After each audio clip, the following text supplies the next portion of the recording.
પરિશ્રમ કરીને જે સંપુટ બનાવ્યો છે એ પણ જાણવા જેવો છે.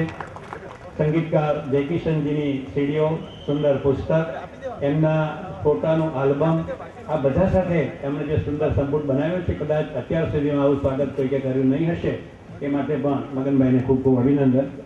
મિત્રો, આવા જ આજના આપણા બીજા માન્ય મહેમાન, વિશ્વભરમાં જેમણે સંગીતના ક્ષેત્રે હિન્દીમાં કહેવાય તહેકા મચા દિયા હૈ, કારણ કે 500 ઉપર ફિલ્મોમાં જેમણે સંગીત આપ્યું છે અને વિશ્વને ડોલાવ્યું છે, એવા માન્ય શ્રી આનંદજીભાઈ પણ અત્રે પધાર્યા છે. એમના વિશે એમના પ્રવચન સમયે ઉદ્ઘોષક શ્રી વિશેષ કહેશે, પણ એમને સરકારવા પરમ પૂજ્ય સ્વામીજીને હું નમ્ર વિનંતી કરું છું.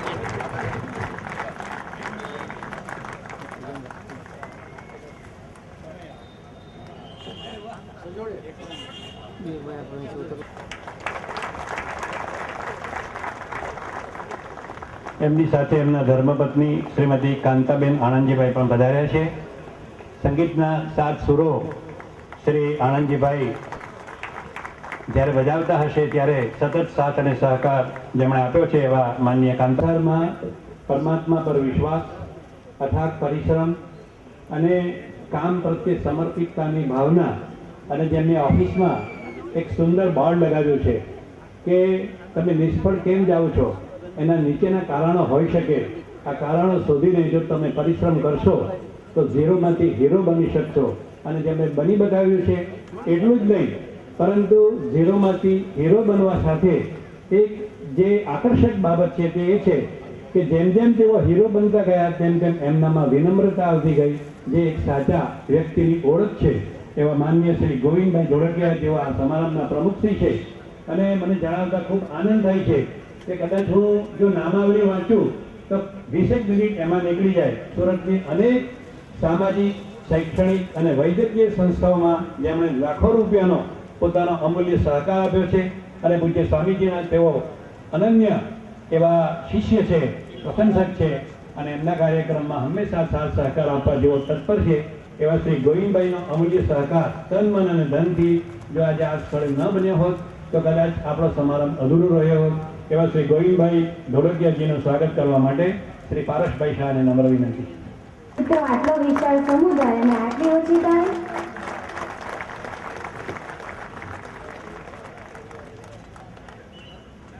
कहेवाय है कि अंधेरे को जागने के लिए आंखों में उजाला होना चाहिए, और वो उजाला तन की आंखों से नहीं मन की आंखों से मिलता है. श्री गोविंद भाई की मन की आंखें खुली है, इसलिए इस संसार के अंधेरे को उलेचने के लिए मंजी भाई धोड़किया, भवानी जेम्स आ एक मोटू नाम है અને એ નામ થકી નથી આવે, પણ એમણે પણ જે સહકાર આપ્યો છે એવો આવી શક્યા નથી, પણ એની આપણે સાનંદ નોંધ લઈએ છીએ. બીજા મહેમાન છે શ્રી જયંતિભાઈ એકલારા. શ્રી જયંતિભાઈ પણ એક મોટા બિલ્ડર છે, અને તે સાથે જ આપણા સૌને ગમે એવું સામાજિક, શૈક્ષણિક અને વૈદ્યકીય સંસ્થાઓમાં જેમણે અમૂલ્ય પ્રદાન કર્યું છે, સુરતને શોભાયમાન બનાવ્યું છે, એવા શ્રી જયંતિભાઈ પણ આજે મહેમાન તરીકે પધાર્યા છે.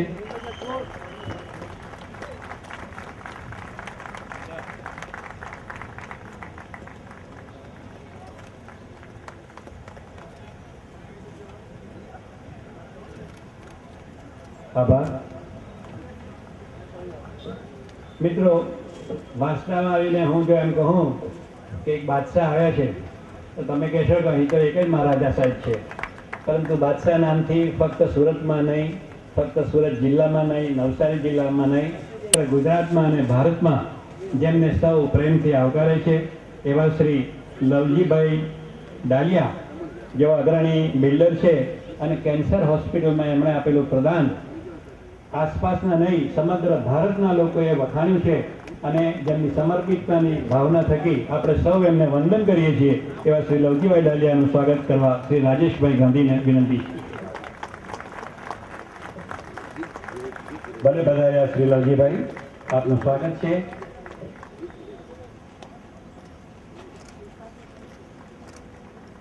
એ જ પ્રમાણે બીજા મહેમાન શ્રી ચેતનભાઈ શાહ, જેઓ ચેમ્બર ઓફ કોમર્સના સુરતના પ્રમુખશ્રી છે, તેઓ પણ અત્રે પધાર્યા છે. એમનો પણ ખૂબ સહકાર આપણને આ કાર્યક્રમમાં મળ્યો છે. આ સમગ્ર ગ્રુપે, સુરતના ગ્રુપે પૂજ્ય સ્વામીજી સાથે રહી આ કાર્યક્રમને સફળ બનાવવા જે પુરુષાર્થ કર્યો છે એને આપણે વંદન કરીએ છીએ. તો એવા શ્રી ચેતનભાઈ શાહને સત્કારવા શ્રી રણજીતભાઈ મિસ્ત્રીને વિનંતી.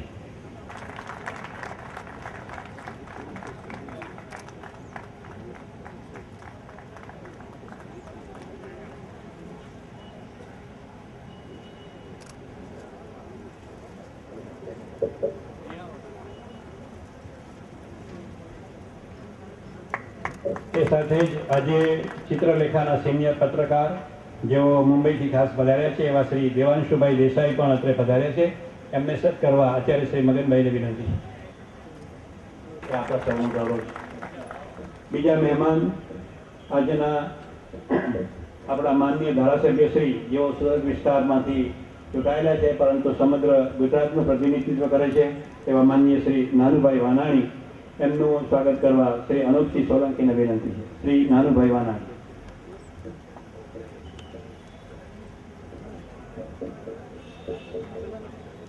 અનુપસિંહભાઈ સ્ટેજ ઉપર આવવા વિનંતી છે.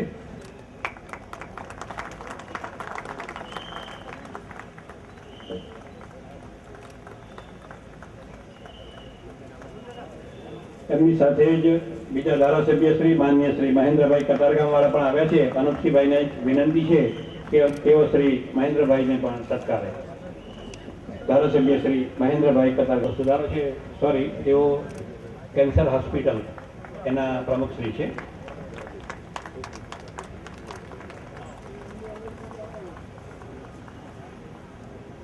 બીજા મહેમાન છે શ્રી ભરતભાઈ શાહ, જેઓ છાંયડો ના નામથી પ્રસિદ્ધ એવી સંસ્થામાં ઉપપ્રમુખ શ્રી તરીકે સેવા આપે છે.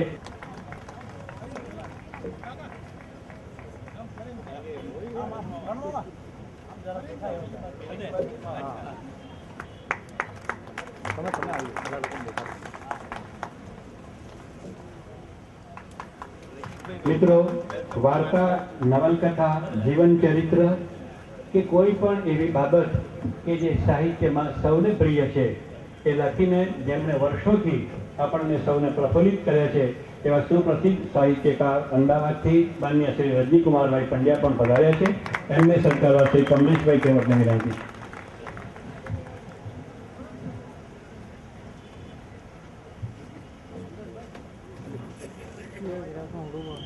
શ્રી કમલેશભાઈ કેવટ.